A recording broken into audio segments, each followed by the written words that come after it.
impact of Category 3 Hurricane Melissa on the southern coast of the eastern region of Cuba has already happened.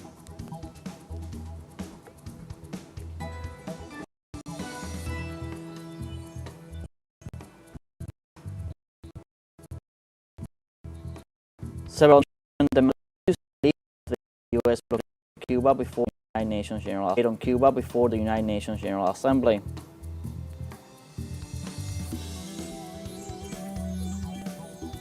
And on Monday, during the ordinary session of the National Assembly of Venezuela, the Prime Minister of Trinidad and Tobago was declared persona non grata.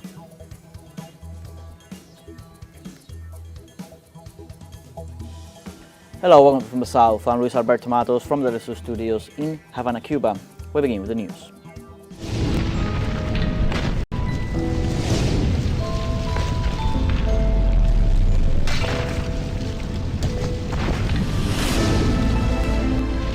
After making landfall, Category 3 Hurricane Melissa continues to move through the east of Cuba, triggering devastating effects to different infrastructures. In the 6 a.m. report, the eye of the hurricane was located over the city of Contramaestre. Melissa has continued to weaken since making landfall. Its maximum sustained winds decreased to 185 kilometers per hour with higher gusts. The Category 3 storm continues moving northeast at 19 kilometers per hour. Well, authorities report that Melissa will continue to weaken slightly over the next 12 to 24 hours as it impacts with land. Authorities also registered heavy and intense rainfall in several locations. In the last hours, 124 millimeters of rainfall have been recorded at the Contramaestre weather station in Santiago.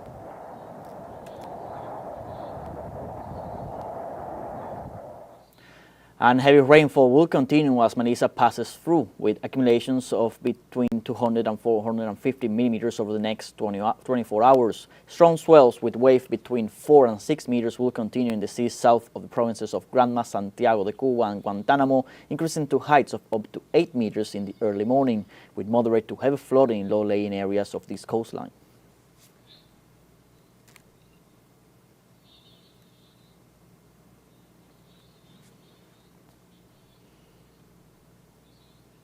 Cuban President Miguel Díaz-Canel addressed the people of the eastern region ahead of the arrival of Hurricane Melissa and called to act responsibly during and after the passage of the storm. At the same time, the Cuban leader affirmed that multiple brigades are already on site to start the recovery operations as soon as the weather conditions allow them.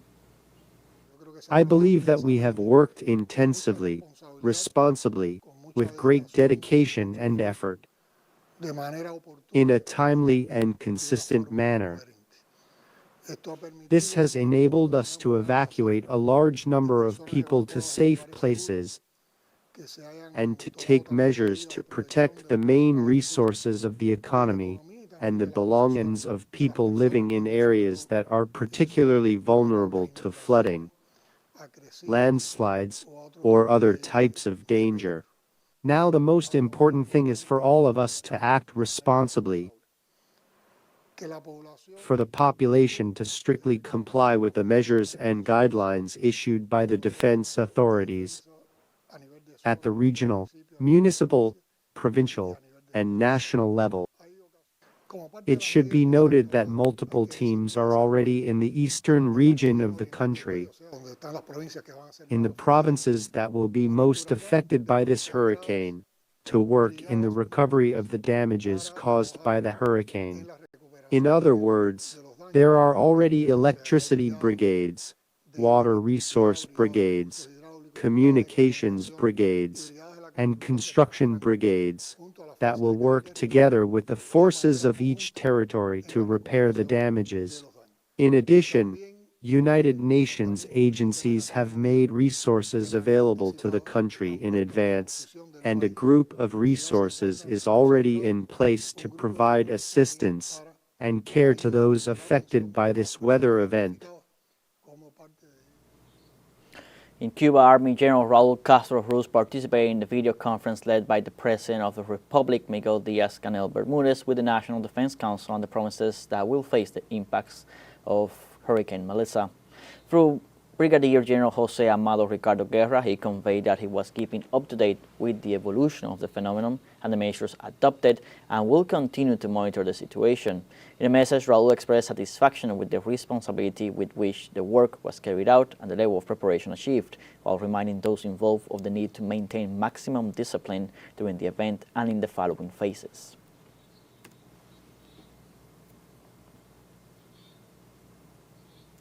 In other news, at least 26 people were injured when they reacted in panic to the collapse of several buildings following a 6.1 magnitude earthquake west of Turkey. According to the authorities' report, citizens were injured after jumping out of windows or running away in a hurry in the province of Balıkesir. In this regard, Turkish Interior Minister Ali Yerlikaya assured that there were no fatalities after the earthquake that occurred on Monday night. In this context, and on the instructions of the government, teams from the Provincial Directorate of the Environment, Urbanization and Climate Change remain deployed to assess the damage caused while removing debris in the affected areas.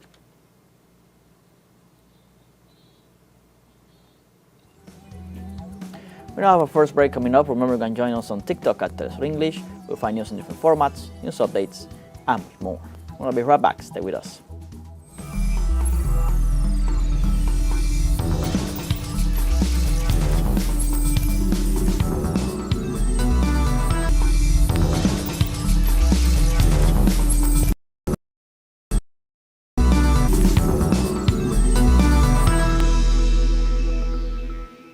Welcome back. On Tuesday morning, the 21st plenary meeting of the 80th session of the United Nations General Assembly considered the resolution necessity of ending the economic, commercial, and financial blockade imposed by the United States against Cuba. Several representatives of the international community reiterated their rejection of the blockade, which has been characterized as a violation of international law and the principles of the Charter of the United Nations. Since 1992, the UN has consecutively approved resolutions calling for an end to the blockade. This is the 34th time Cuba has presented such a resolution to the international organization. However, the United States rejected these claims, intensifying the economic oppression on the island. The resolution will be put to a vote by UN member states on October 29th.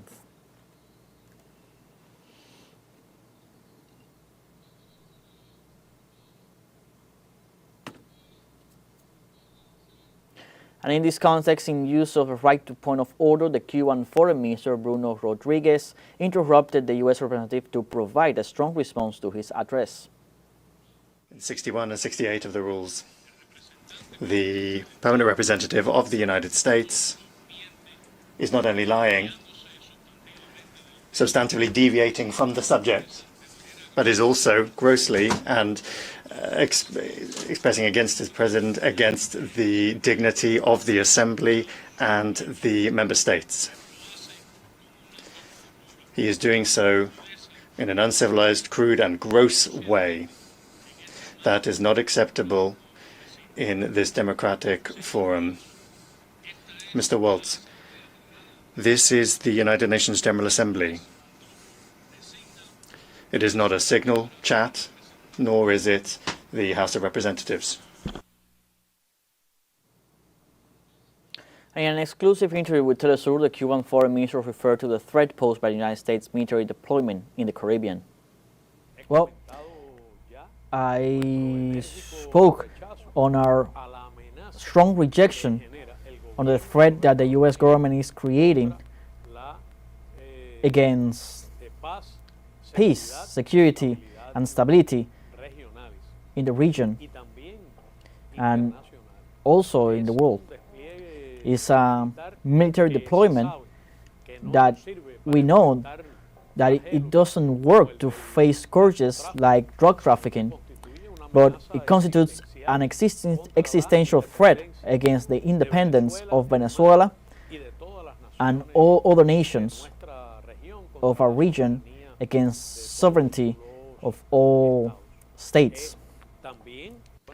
Also, the permanent representative of Colombia to the UN, Leonel Salapata, denounces the inclusion of Cuba as a country sponsor of terrorism. The unjust and unilateral inclusion of Cuba on the list of state sponsors of terrorism constitutes an unjustified measure that is aggravating the effects of the embargo and which ignores its historic contribution to peace. and Colombia can attest to that. Cuba has been a fundamental actor in the pursuit of peace in our country, playing a central role in the achievement of the final peace agreement in 2016 between the government and the FARC-EP, and also supporting its implementation, particularly the processes relating to the ceasefire, disarmament, demobilization, and the reintegration of ex-combatants. And Cuba described as disrespectful the speech by the United States representative to the United Nations General Assembly on the need to end the financial blockade imposed by Washington against the island. Deputy Minister of Foreign Affairs of Cuba, Ana Yancy Rodriguez, described as disrespectful and uncivilized the speech in Washington that diminishes the Cuban struggle and falsely accuses the Cuban government of threatening its national security and supporting terrorism, as well as violating the freedoms of its citizens. The Deputy Foreign Minister emphasized that despite the intimidating attitudes of the United States, the world will once again show overwhelming support for Cuba, as well as for the lifting of the blockade and for justice, truth, and international law to be respected for the Cuban people.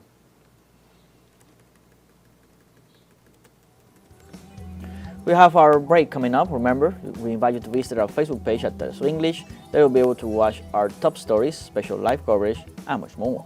Follow our page and activate the notification button to stay up to date on the world's most recent events. The final break, don't go away.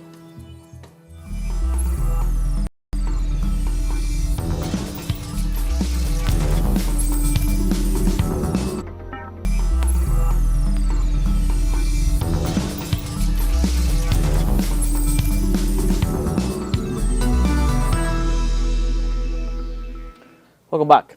In the United States, the Senate approved a measure ending the national emergency declaration invoked to impose tariffs on Brazilian products. Legislators approved the measure with 52 votes in favor and 48 against, after some of the legislators emphasized that such trade measures affect U.S. consumers.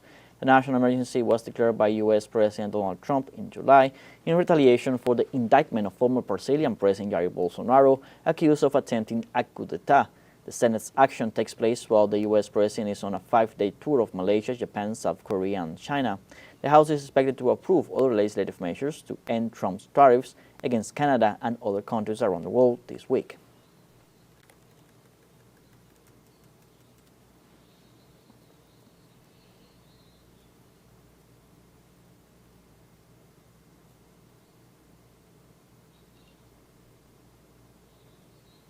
And in Brazil, at least 80 people died on Tuesday in Rio de Janeiro's most deadly police operation ever, which targeted a mayor gun days before the city hosts global events related to the United Nations Climate Summit known as COP30. Throughout the day, ambulances transported injured civilians and officials to the Getulio Vargas State Hospital in Rio de Janeiro. Among them was Agent Marcos Vinicius de Carvalho, who died upon arrival at the hospital due to gunshot wounds. According to health authorities, the hospital was overwhelmed after the arrival of the injured, whose number exceeded 80. The so-called contention operation mobilized about 2,500 security forces in favelas of Alemão and Peña.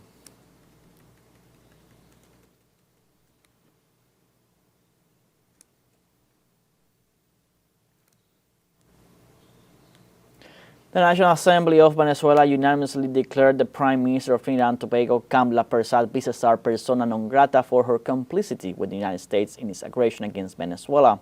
The decision, backed by all political sectors in Parliament, was a resounding response to the government of Trinidad and Tobago's decision to open its doors to U.S. military forces responsible for criminal acts in the Caribbean. The President of the National Assembly, Jorge Rodriguez, emphasized the decision and supported all measures agreed by the National Executive to denounce and suspend all energy agreements signed with Trinidad and Tobago in response to the country's submissive behavior towards a foreign power.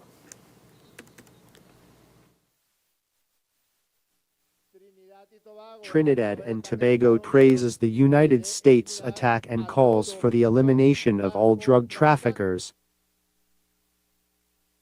because the rule of law no longer exists, because international relations cease to exist, because international law is being brushed aside. And this lady should read a little about the history of Trinidad and Tobago, so she knows how empires treat their colonies,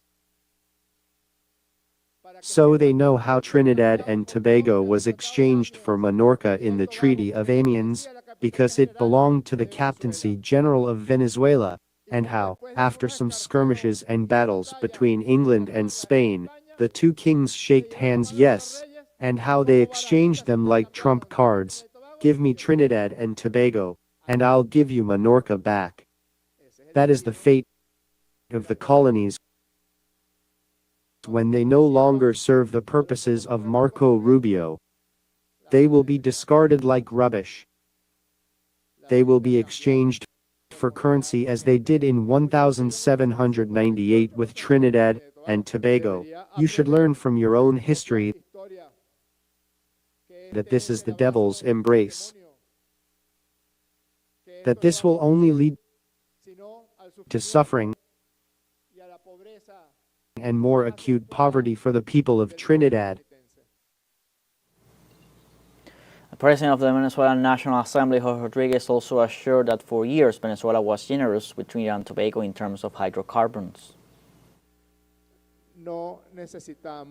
We don't need gas from Venezuela.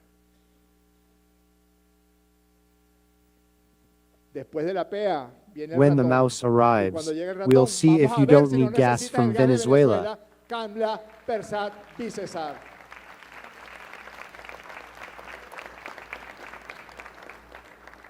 Vamos a ver si no fue generoso como lo fue ese acuerdo. We'll see if it wasn't as generous as that energy agreement signed between one of the largest gas reserves on the entire planet, located in the Bolivarian Republic of Venezuela,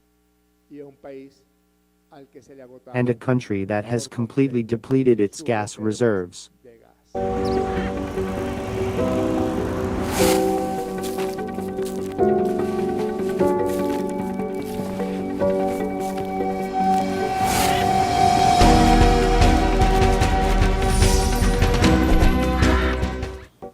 In the fertile lands of the state of Aragua, banana, or campura as it is called in Venezuela, is not only a fundamental pillar of the local cuisine, but also a source of employment that boosts the local and national economy. Our colleague Alvaro Fragua, who continues to explore this great country, brings us the following report. Under optimal conditions of sunlight and humidity, plantains and bananas have become the heart of the economy in Santa Cruz de Aragua. Behind every fruit lies an organized community that lives from the land, and in it has found a future. All the staff are around here on the farm. They're all locals, from different towns, some from Lamas, and even some from Sucre. Right now, we have about 70 direct workers, and with indirect ones, we reach around 120. Each bunch requires precise care. The cut becomes art. Farmers learn from a young age how to cut, clean, and select the fruit, respecting the cycles of nature. It's hard work, but full of pride. To cut the bunch that's ready for harvest. Look, these leaves will be trimmed to make it easier to cut the bunch.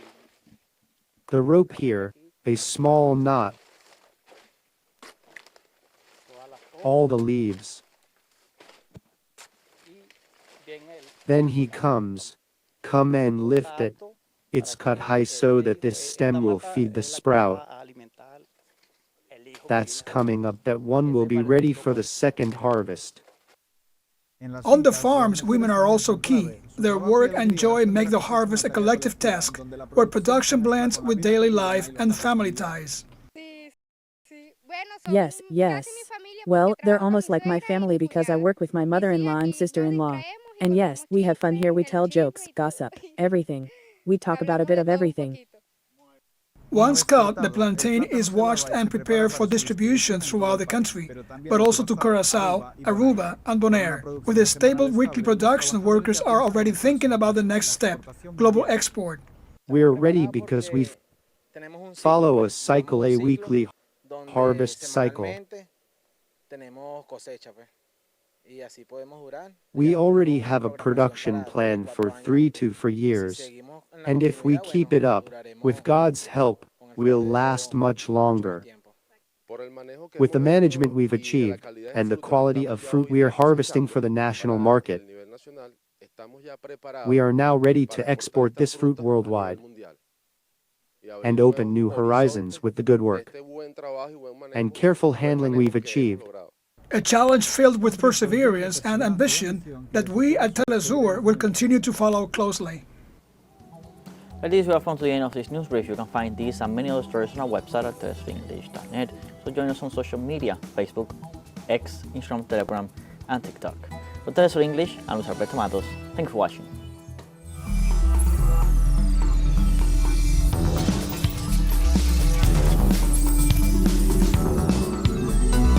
What is happening in China? Everything you want to know about current affairs, politics, economy, culture, and technology, summed up in a single program. China Now by teleSUR. Identificamos cada pieza de nuestra geografía en el radar con una lectura geopolítica. Y es que hay procesos que impactan en medio de la construcción de un mundo pluripolar. La nueva era de las relaciones económicas, sociales y culturales están marcando esta nueva hoja de ruta. A través del análisis vamos a encontrar el vector clave de cada proceso. El mapa, de lunes a viernes, solo por teleSUR.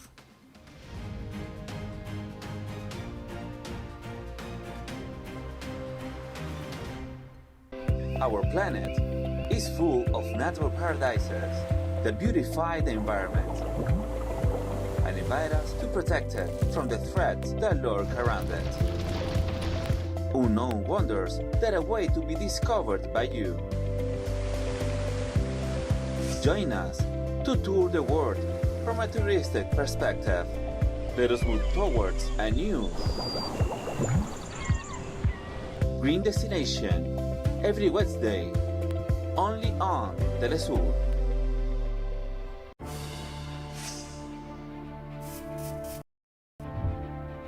Millones se forjan nuevos caminos con la esperanza de un futuro mejor. Cruzan líneas imaginarias hacia lo desconocido. Conozcamos las historias de quienes viven entre fronteras. Todos los jueves, solo por teleSUR. Explore the truth behind every story with a deep and committed perspective. We decipher the details that shape our present and future, alongside the voices of the people that resonate in every corner of the world.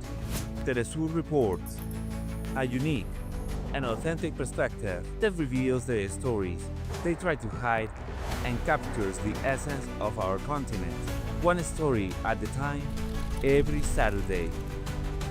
Only on teleSUR.